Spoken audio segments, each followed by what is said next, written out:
Assalamualaikum warahmatullahi wabarakatuh. Kita baca Al-Fatihah untuk Imam An-Nawawi yang kitabnya kita kaji untuk diri kita, untuk keluarga kita, untuk para jamaah dan DKM Masjid Al-Barakah. Mudah-mudahan senantiasa diberkahi oleh Allah. Al-Fatihah. A'udzubillahi minasyaitonirrajim. Bismillahirrahmanirrahim. Alhamdulillahirabbil alamin arrahmanir rahim maliki yaumiddin. Iyyaka na'budu wa iyyaka nasta'in. Ihdinas siratal mustaqim. Siratal ladzina an'amta 'alaihim ghairil maghdubi 'alaihim waladdallin. Amin. Bismillahirrahmanirrahim. Alhamdulillahil hadi liman yasha'u bifadlih, al-mudillu liman yasha'u bi'adlih. Salatu wassalamu ala man la nabiyya min ba'dih, Sayyidina Muhammad wa ala alihi wa sahbihi. Amma ba'du, fayaqulu Allah ta'ala fi kitabihil aziz. A'udzu billahi minasy syaithanir rajim. Bismillahirrahmanirrahim. Qalu subhanaka la ilma lana illa ma 'allamtana innaka antal alimul hakim. Para jamaah yang dimuliakan oleh Allah, kita berada di halaman 111, hadis yang ke-9, riwayat dari Ummul Mukminin Ummu Salamah Hindun binti Abu Umayyah Hudzaifah Al-Makhzumiyah. Mudah-mudahan Allah meridhoi mereka. Rasulullah sallallahu alaihi wasallam itu, jikalau beliau keluar dari rumah, Nabi berdoa tuh, Bismillahi tawakkaltu 'ala Allah, dengan menyebut nama Allah aku bertawakal kepada Allah. Allahumma inni a'udzubika, ya Allah aku berlindung kepadamu, an adillah, daripada sesuatu yang membuatku tersesat, au udalla, atau aku disesatkan, au azilla, au uzalla, atau aku tergelincir atau bahkan digelincirkan, au azlima, dan aku juga berlindung daripada perbuatan zalim, au uzlama, atau aku dizalimi, au ajhala, au yujhala alaya, atau aku berbuat bodoh atau aku dibodoh-bodohin oleh orang lain. Ini doa yang dibaca oleh Rasulullah sallallahu alaihi wasallam. Nah, maka dijelaskan dalam kitab ini supaya dianjurkan ketika kita membaca doa keluar rumah itu minimal kita membaca Bismillahi tawakkaltu 'ala Allah, la haula wala quwwata illa billahil aliyyil azim. Sebab kejahatan manusia itu ada di mana-mana. Kejahatan setan itu ada di mana-mana. Betul tuh kalau dulu Bang Napi itu bilang tuh, kejahatan bukan disebabkan karena ada niat, tapi juga karena ada kesempatan tuh ya. Jadi banyak orang terkadang dia tidak berniat untuk melakukan suatu kejahatan, tapi karena ada kesempatan muncullah godaan-godaan setan yang akhirnya secara spontan dia melakukan kejahatan. Nah, kita minta nih, memohon perlindungan kepada Allah agar dijaga dari penyimpangan dan keluar daripada kebenaran. Itu doa yang seringkali kita baca dalam sholat kita. Ihdinas siratal mustaqim, ya Allah tunjukkanlah kepada kami jalan yang lurus. Ihdinas siratal mustaqim, tunjukkanlah kami jalan yang lurus. Itu dalam kitab tafsir Munirnya Prof. Wahbah Zuhaili, kenapa disebutkan kata kami? Bukan tunjukkanlah kepadaku jalan yang lurus, tapi tunjukkanlah kepada kami jalan yang lurus. Menggunakan kata kami itu bermakna berjamaah. Karena orang ketika dia berdoa meminta dalam keadaan berjamaah, maka potensi doanya itu akan lebih cepat dikabulkan oleh Allah. Jadi adanya kita tuh selamatan zikir, mengumpulkan orang-orang untuk doa bersama, karena dengan berdoa bersama potensi doanya itu lebih cepat diijabah oleh Allah.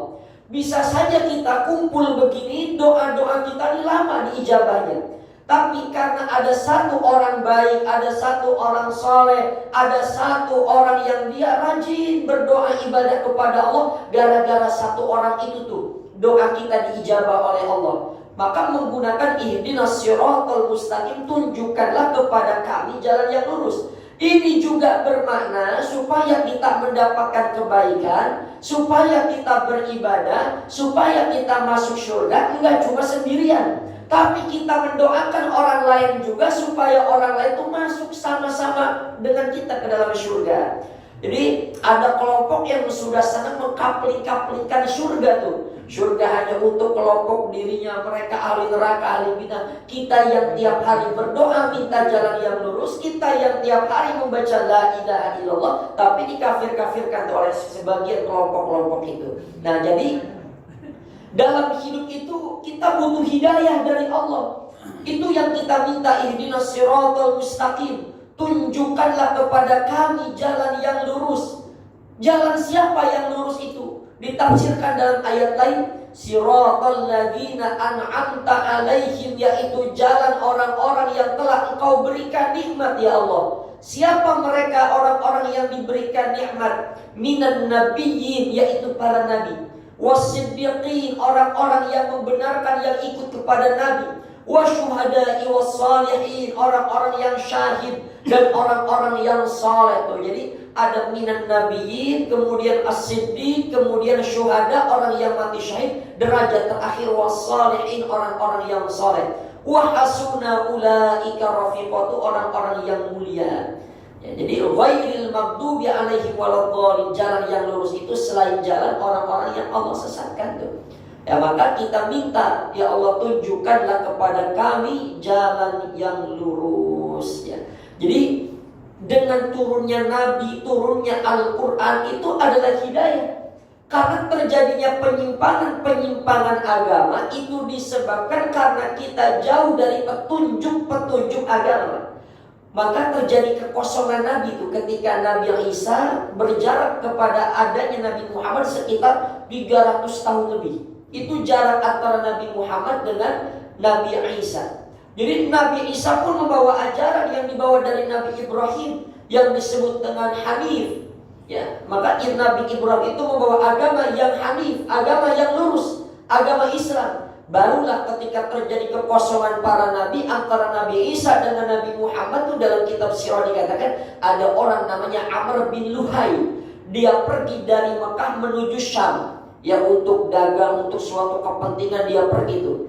Nah, itu ketika dia berada di sebuah daerah tuh, dia melihat ada orang-orang tuh di daerah luar kota Mekah, mereka itu menyembah berhala. Mereka menyembah berhala, mereka minta hujan, mereka minta panas, segala berbagai macam cara. Akhirnya yang namanya Amr bin Luhai ini dia punya ide, bagaimana kalau saya membawa patung saja ke kota Mekah. Ya, dengan kalau saya bawa patung ke kota Mekah ini supaya doa saya dikabulkan. Makanya di patung yang terkenal itu ada Hubal, ya ada Lata, ada Uzza, ada Man dan seterusnya tuh. Jadi bawa penyimpangan itu ketika ada orang pergi keluar, ya kemudian dia datang dari luar dia bawa berhala ke kota Mekah. Maka dulu di sekeliling Ka'bah itu ada sekitar 360 berhala, kebanyakan Tuhan kan. Tuhannya sampai 360 Tuhan, 360 berhala. Sampai Umar bin Khattab sebelum masuk Islam dia bikin berhala, bikinnya dari kurma. Jadi dibentuk kerangka-kerangka seperti ini, dibentuk kerangka-kerangka, dia tancap-tancapin kurma tuh. Dia sembah, dia sujud, dia berdoa. Nanti kalau dia lapar, dia ambil tuh kurma dari patungnya tuh satu-satu. Maka Umar bin Khattab tuh kalau lihat orang yang begitu, dia ketawa, ya Allah dulu saya begitu tuh. Itu Umar bin Khattab tuh. Jadi kita minta hidayah dari Allah. Nah, makanya ketika terjadi kekosongan antara Nabi Isa dengan Nabi Muhammad, lalu bagaimana status orang-orang yang di tengahnya ini? Itulah yang disebut dengan ahlul fatrah. Ahlul fatrah itu orang yang hidup tetapi di tengah-tengahnya tidak diturunkan Nabi. Itu namanya ahlul fatrah. Nabi Isa wafat, kemudian lahirlah orang-orang, lahir bayi yang hidup itu, kemudian dia berjarak kepada Nabi Muhammad pun sangat jauh, 360 tahun. Dia hidup tanpa adanya Nabi, tanpa adanya kitab suci, tanpa adanya petunjuk. Adapun agama yang dibawa oleh Nabi Isa sudah diselewengkan oleh sebagian orang sehingga terjadi penyimpangan-penyimpangan. Itu statusnya namanya ahlul fatrah. Makanya Nabi Muhammad punya ibu, Nabi Muhammad punya ayah, punya kakek. Statusnya itu Nabi Muhammad itu punya ayah, punya ibu, ya punya ayah, punya ibu, itu hidup disebutnya dengan ahlul fatrah. Jadi Nabi Muhammad punya ibu, ya ibunya itu dan ayah itu disebut dengan ahlul fatrah. Kalau kakeknya tidak, karena kan kakeknya sempat merawat Nabi Muhammad. Nah, jadi orang yang hidup sebelum kenabian Nabi Muhammad dan hidupnya atau setelah Nabi Isa terjadi kekosongan kenabian, namanya ahlul fatrah. Dia tidak terkena hukum, dia tidak terkena azab dari Allah. Nah, maka itulah kenapa kalau ada orang yang mengatakan bahwa ayahnya Nabi di neraka, itu terjadi kesalahpahaman dalam hadis. Karena kata ayah itu digunakan oleh orang Arab bukan ayah saja, tapi bermakna paman. Nah, jadi Bahkan ada yang mengatakan ayahnya Nabi Ibrahim pun membuat patung. Ini dikritik oleh sebagian ulama hadis bahwasanya ayahnya Nabi Ibrahim itu bukan Azar. Azar itu adalah pamannya Nabi Ibrahim, pembuat patung. Sebab nasabnya Nabi Muhammad sampai Nabi Ibrahim sampai Nabi Adam itu dijaga oleh Allah. Ya bernasab mulia, bernasab suci. Jadi Azar itu bukan bapaknya Nabi Ibrahim, tapi pamannya Nabi Ibrahim. Ayahnya Nabi Ibrahim siapa? Bernama Taruh. Tapi yang mengatakan ayahnya Nabi Ibrahim itu pembuat berhala, dia mengatakan justru Taruh itu adalah nama lain dari Azar. Tapi kita ambil pendapat ulama yang hati-hati bahwa ayahnya Nabi, ibunya Nabi hidup di masa Ahlul Fatrah, tidak terkena siksa, dan karena pada saat itu belum diturunkan yang namanya kenabian atau ajaran-ajaran agama, itu disebut dengan Ahlul Fatrah. Ya. Jadi kekosongan kenabian itu terjadi banyak penyimpangan. Lantas apa gunanya kita berdoa dengan mengatakan Allahumma hdinas siratal mustaqim, tunjukkanlah kepada kami jalan yang lurus. Bukankah ketika kita sudah mendapatkan beragama Islam berarti kita sudah diberikan hidayah? Betul, kita sudah mendapatkan hidayah. Tapi terlalu banyak hidayah-hidayah yang belum kita dapatkan. Orang berislam itu sudah dapat hidayah, tapi pertanyaannya apakah dia sudah rajin sholat atau belum? Nah, hidayah keislaman dia sudah dapat, tapi hidayah untuk beribadah dia belum dapat. Maka ada Imam Al-Ghazali membagi ada hidayatul irsyad. Hidayatul irsyad itu hidayah umum, turunnya Nabi, turunnya Al-Quran. Itu hidayatul irsyad, umum kata Imam Al-Ghazali. Ya, itu umum. Ada namanya hidayatul taufiq. Hidayatul taufik itu hidayah untuk orang Islam yang dia masih malas-malasan ketika dia mendapat hidayatul taufik, dia rajin beribadah. Jadi kita ini jujur saja menurut penelitian kebanyakan mayoritas agama Islam kita adalah Islam KTP. Ya, Islamnya Islam KTP. Oh, tapi itu pun tidak perlu dijauhi orang-orang yang berislam dengan Islam KTP. Justru karena orang-orang yang Islam KTP lah Indonesia ini jadi muslim mayoritas. Ya. Gara-gara Islam KTP itu kita menjadi muslim, orang-orang Islam yang mayoritas. Tinggal dibina saja supaya dia rajin beribadah gitu. Karena Nabi nanti akan membanggakan bahwa inilah umatku itu dalam keadaan banyak. Maka kata ulama itulah punya anak biar banyak gitu. Tapi kalau sesar kan mentoknya 3 anaknya tuh ya. Jadi Nabi itu akan bangga dengan umatnya. Jadi ada di Islam KTP itu bukan kita musuhi, bukan. Justru dengan adanya mereka kita menjadi mayoritas. Cuma mereka belum mendapatkan hidayah taufik, belum mendapatkan hidayah untuk merasakan nikmatnya beribadah. Itu namanya hidayah taufik. Jadi orang itu tahu sholat ini wajib, puasa Ramadan wajib, tapi belum mendapatkan hidayah taufik. Tapi belum mendapatkan hidayah taufik ini itu bukan jadi alasan. Bukan jadi alasan saya belum dapat hidayah, bukan begitu. Kalau kita tahu nggak ini wajib, tahu ini dosa, tahu berarti sudah mendapatkan hidayah, cuma males tuh. Ya. Jadi kalau dibilang ini dosa, dia tahu ini dosa, dibilang ini pahala, dia tahu ini pahala, hanya saja malas tuh. Dia tahu, tapi alasannya belum dapat hidayah, padahal hidayah mah sudah ada.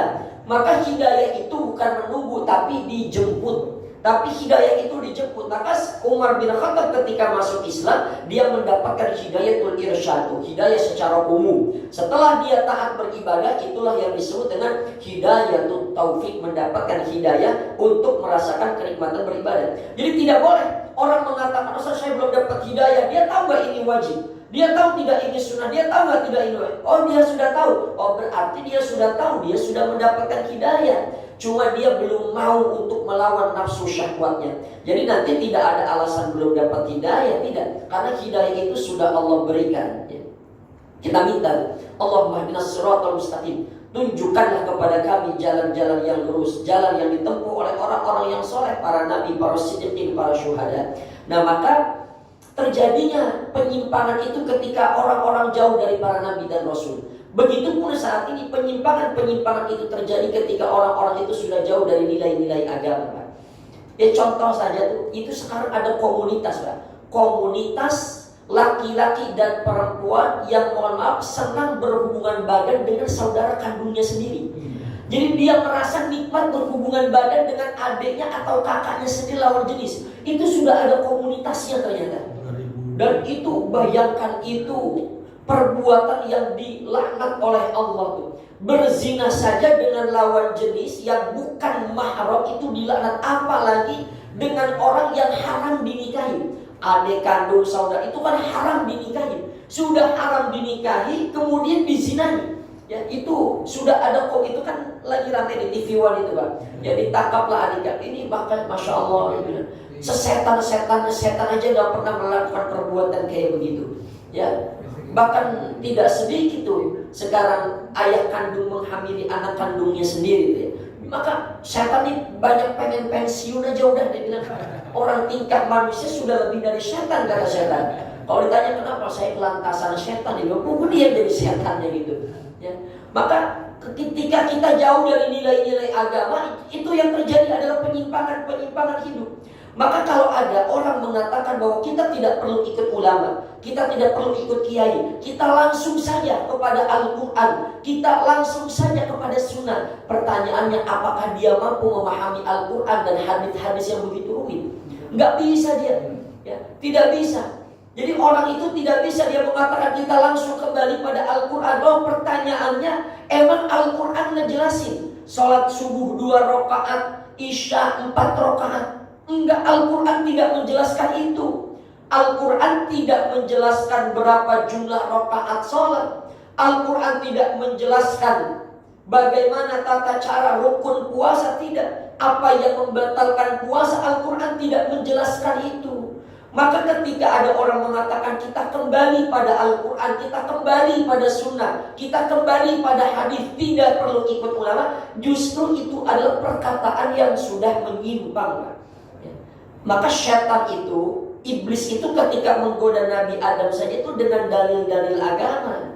Ya, dengan dalil-dalil agama dia pakai sumpah. Wallahi dalam Al-Quran dikatakan tuh, iblis itu bersumpah menggunakan nama Allah untuk menggelincirkan Sayyidina Adam dan Sayyidati Hawa.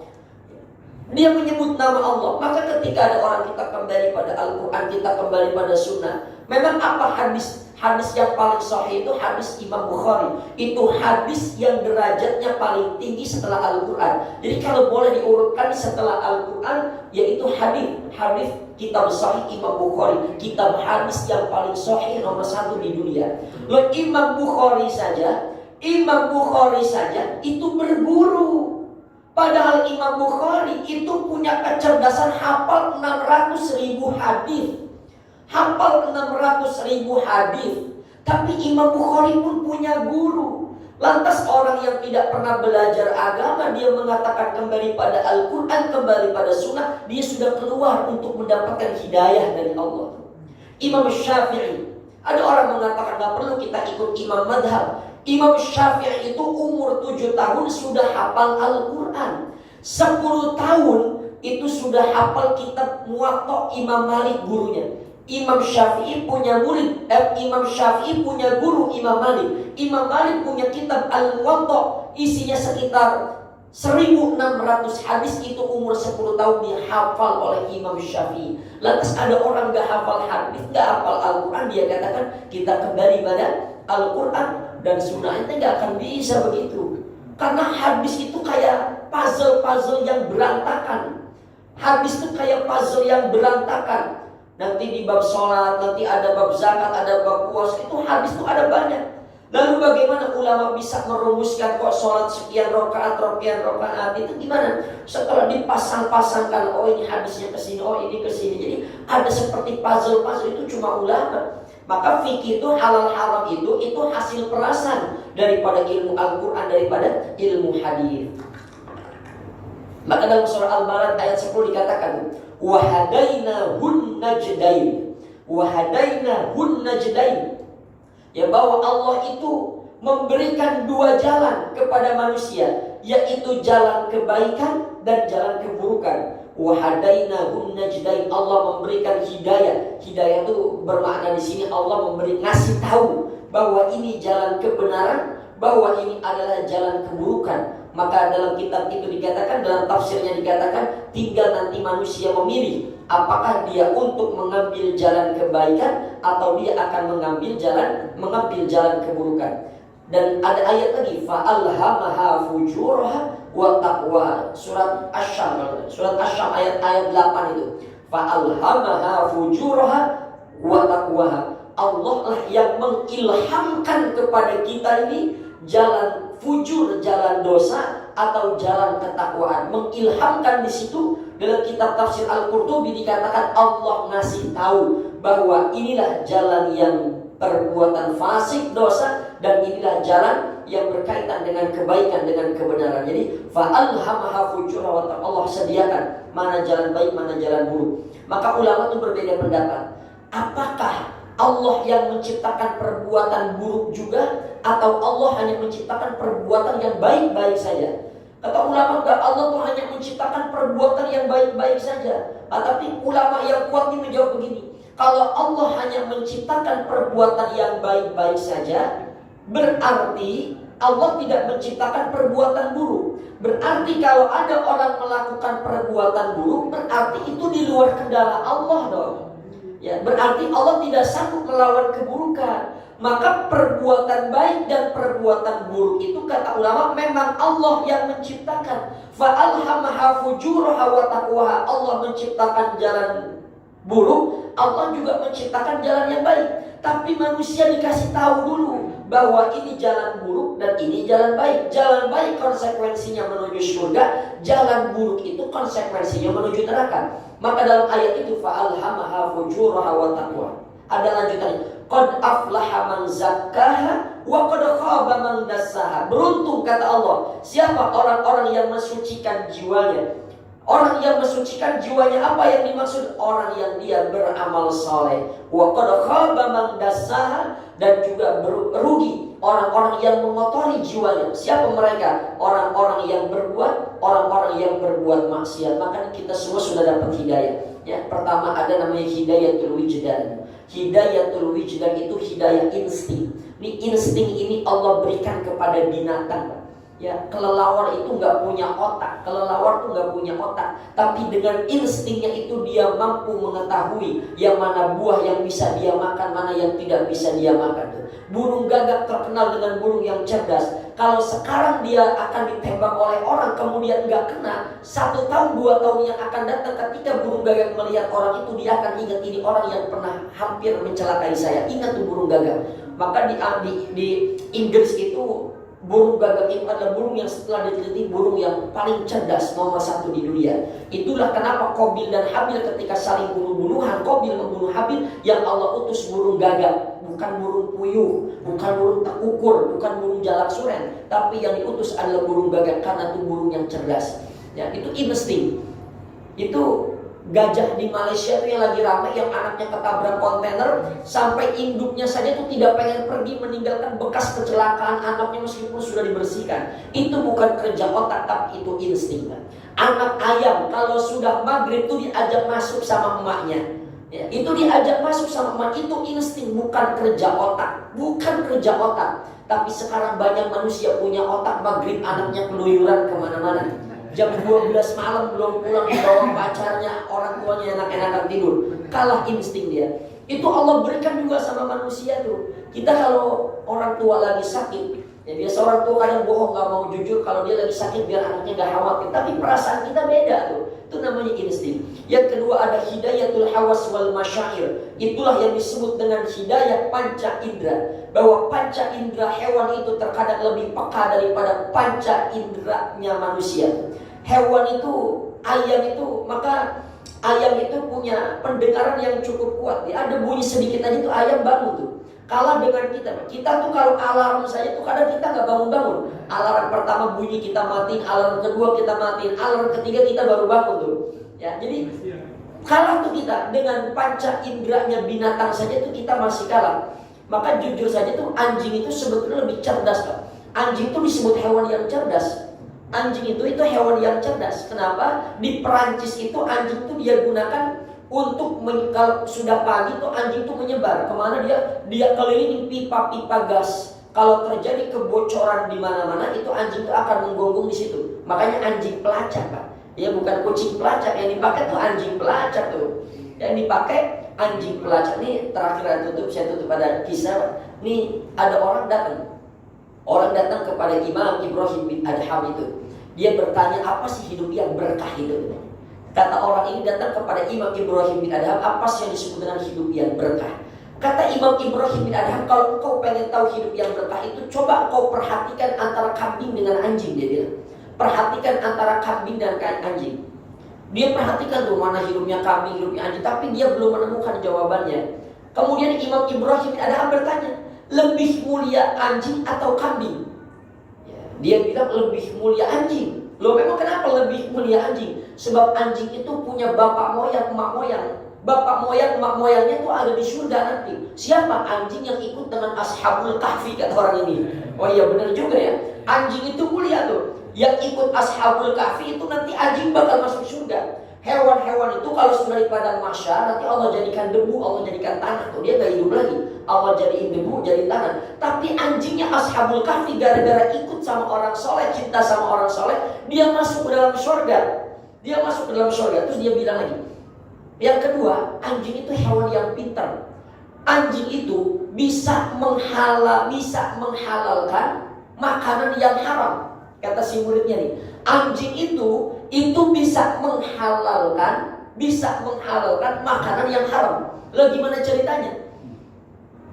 Kalau ada anjing yang dia menggigit makanan atau anjing yang sengaja dia membunuh hewan loh, itu haram kita makan. Tapi kalau anjing itu anjing pinter, anjing buru, anjing yang memang kita ajarkan untuk memburu, kan ada sekolah anjing tuh Pak. Itu di Jakarta itu tiap pagi tuh ada sekolah gede, itu orang turun bukan bawa anak tapi bawa anjing. Jadi ada sekolah namanya sekolah anjing. Ya, itu turun dia buat sekolah. Itu bayarnya pun lebih mahal. Masuknya saya kalau tidak keliru saya dapat informasi 75 juta. Ya, kok kalah kita anak masuk Al-Hasan, Nurul Hasanah kalah itu. Itu sekolah anjing 75 juta biaya masuknya, itu yang saya tahu informasinya. Itu anjing yang dilatih itu kalau kita suruh untuk memburu makanan, karena anjingnya anjing terlatih, maka makanan hewan buruan kita tuh jadi halal meskipun dibunuhnya sama anjing. Ya, kalau anjing nggak terlatih itu jadi haram. Tapi kalau anjing yang terlatih, ya kita katanya itu kalau anjing mau kita minta untuk memburu, tinggal kita tepuk kedua pahanya, kita tatap mata dia, kita begini, kita tatap mata anjing, kita colok mata kita begini, kita begitu tuh. Oh, artinya saya harus memburu itu. Ketika diburu dia datang hewan buruannya itu jadi halal tuh meskipun yang dibawa oleh anjing. Jadi dia bilang tuh anjing itu berkah hidupnya, cerdas, kata muridnya. Anjing itu hidupnya cerdas, bisa menghalalkan makanan yang tadinya haram. Tapi kata Imam Ibrahim bin Adham, tapi ada satu kurangnya anjing. Apa itu? Anjing itu kalau dari habis maghrib sampai jam 2, jam 3 dia mesti melotot begadang. Tapi nanti udah mau dekat subuh sampai pagi itu anjing tidur, tepar. Ya, itu anjing tepar. Itu anjing tidur, maka anjing itu kehilangan keberkahan ketika dia tidur mendekati waktu subuh. Tapi kalau kambing katanya, dan ini sudah diteliti, sudah ditanya sama pakar-pakar kambing itu kalau jam 8 sampai ke atas tuh udah tidur aja udah.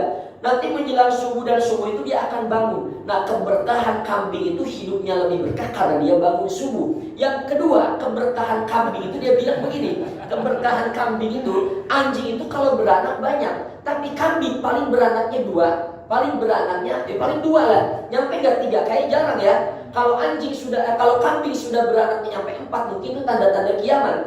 Kambing itu kalau beranak gak banyak, tapi tiap hari orang jual sate kambing. Kurban berapa ribu ekor kambing dipotong, tapi populasi kambing itu masih ada. Padahal anak kambing itu gak banyak sekalinya melahirkan. Ya, tetapi kambing eksistensinya itu masih ada. Padahal orang beli sate kambing, sop kambing segala macam.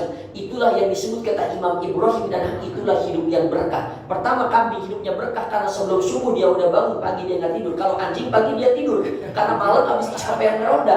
Tapi kalau kambing katanya, kalau kambing itu subuh dia bangun, habis subuh dia nggak tidur. Dan yang kedua, anaknya sedikit, tapi sampai sekarang populasinya masih bertahan, itu disebut hidup berkah. Oh, jadi hidup berkah itu meskipun uangnya pas-pasan tapi mau apa aja cukup. Betul, kalau ada guyonan hidup mah yang penting cukup. Ya benar cukup, mau beli Fortuner cukup, beli Alphard cukup, beli PCX. Inilah hidup yang berkah. Ya kita minta hidayah kepada Allah. Alam bisa pada tanya saya silakan. Kalau tidur saya belum buku. Oh iya, ya silakan.